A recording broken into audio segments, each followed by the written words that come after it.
On Sunday the 25th of May, the Lytham St Anne's lifeboat crew are looking to take a group of energetic people for a walk to the wall. The walk is approximately 4.7 miles out and across the sands at St Anne's and should take around 4 hours to complete. But you may be wondering, why is there a wall 1.5 miles out across the sands in the Ribble estuary? Well, actually, there are two walls in the river, the north wall and the south wall. Construction on the walls began in 1838 and continued in phases for the next 100 years. Due to erosion and tidal forces, they continued to be maintained until around 1966. They extend out from the port of Preston for 16 miles and were designed to improve the navigation and straighten the river for vessels delivering or collecting cargoes from the original wharfs and quays at Preston. So why and how were the walls built? We know people have been using the River Ribble probably since the first canoes were built. Although the first record of a port or quay at Preston was made around 1359, we know that the Vikings used the river to establish encampments at Waltley and Ribchester. It's even said there is a famous Lancashire and England cricketer whose DNA is made up of 60% Viking and 40% Prestonian. Early sailing vessels wanting to enter the river would have to anchor in a deep stretch of water off where Southport Pier now stands, originally called the Bog Hole, and unload all or part of their cargoes into barges or lighters for onward transport to Lytham Dock or Preston Quays. In 1791, the population of Preston was thought to have been around 6,000. John Horrocks, a muslin manufacturer, moved to Preston and started to build his factories. By the end of 1798, he'd 4 factories and the population had nearly doubled. As more mills were built in Preston and the surrounding areas, the demand for raw material and coal increased.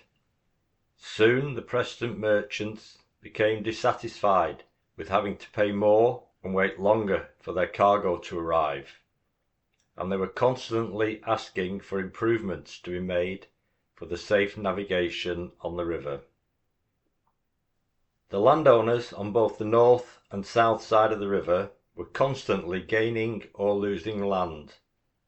When the river was in full flood, great areas would be washed away, with the loss of valuable grazing land, whilst on occasions the river would change its route and transfer large areas of outmarsh to the opposite side, or worse still, leave large areas of islands where the river had split in two.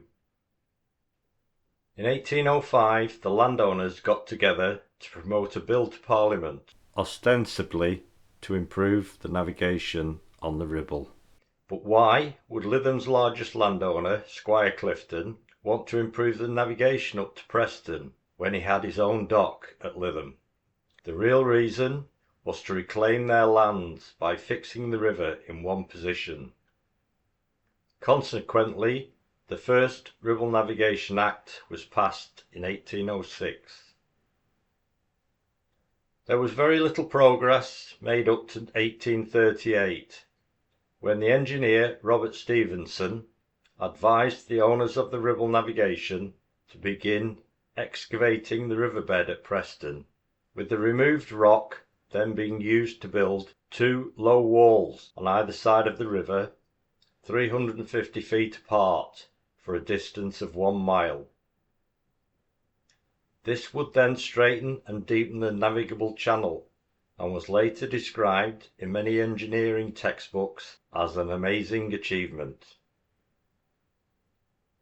Stephenson also recommended that they purchase a new steam bucket dredger. This was used to remove the sand and gravel from the riverbed, which was then loaded into barges capable of carrying 18 tons. These were then towed by the steam tug Lily to a place near to the riverbank and unloaded by men using barrows, shovels and run planks. This huge undertaking being the first steps in the land reclamation project that the landowners wanted. A second dredger was soon purchased, with a further 18 larger, more advanced dredgers being purchased over the next 89 years that the port of Preston was in operation. By July of 1841, Stevenson had persuaded the directors of the Ribble Navigation Company to extend the walls down to the boundary of Hutton and Howick, increasing the land now being reclaimed. By 1847, Stevenson recommended to build a lighthouse to help guide the ships into the estuary. The first lighthouse was constructed of stone. Built in 1847, it was located 3 miles below Lytham, just off Lightburn Avenue. It was first lit in February of 1848.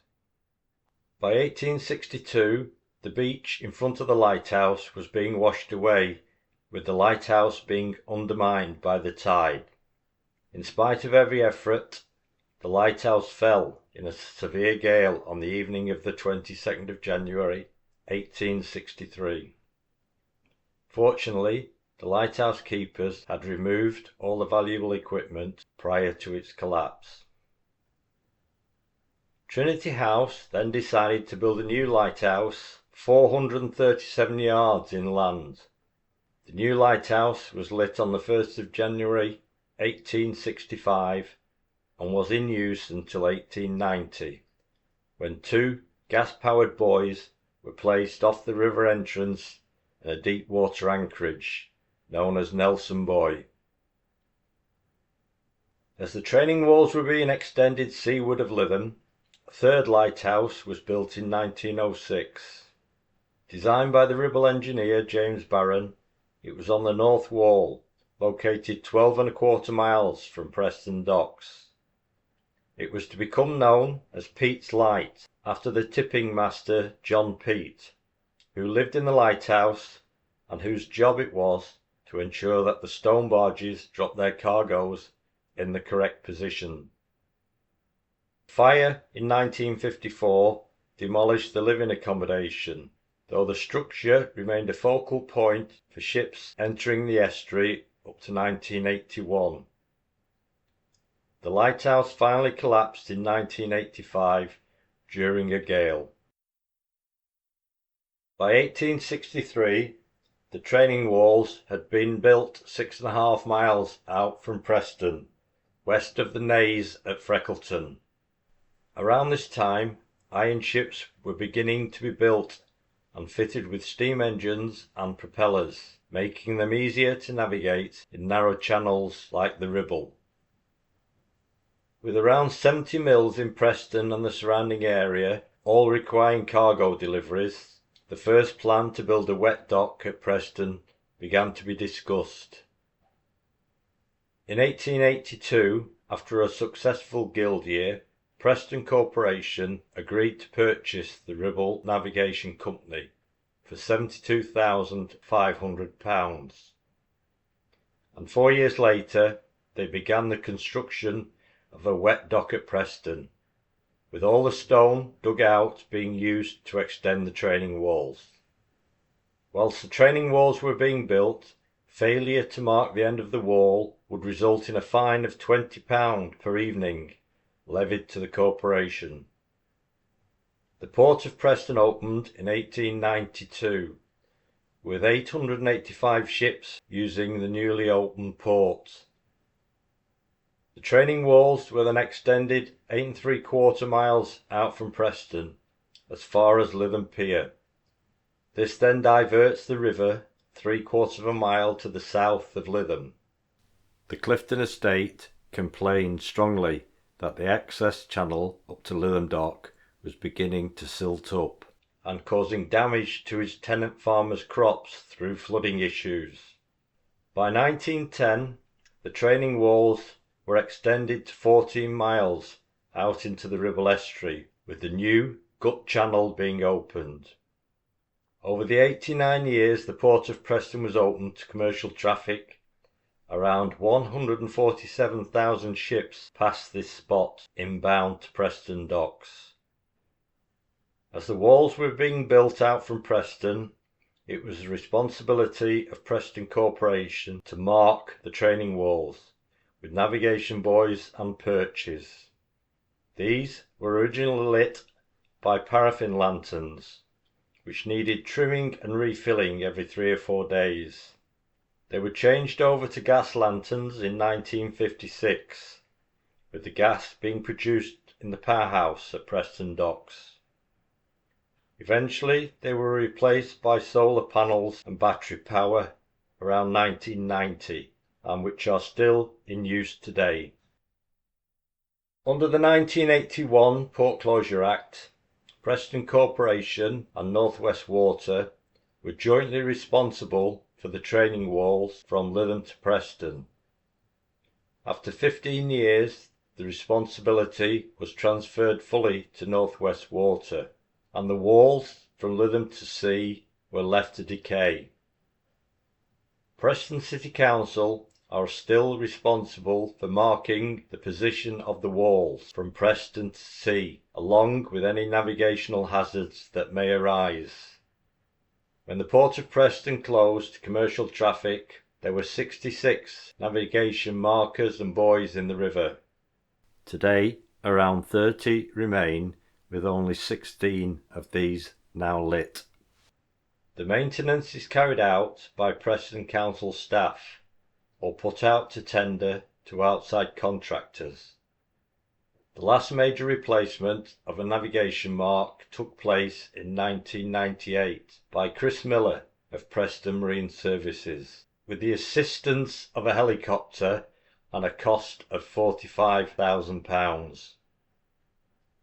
Since 1839, over 10,000 acres of land have been reclaimed along the Ribble. It was not all gains, however. As a result of the construction of the training walls, it was felt that Southport lost its deep water anchorage known as the Bog Hole, located just off where Southport Pier now stands, while similarly St Anne's lost its deep water channel known as the North Hollow, resulting in the loss of its fishing industry and first lifeboat station. And, of course, we know that Lytham eventually lost its golden sands.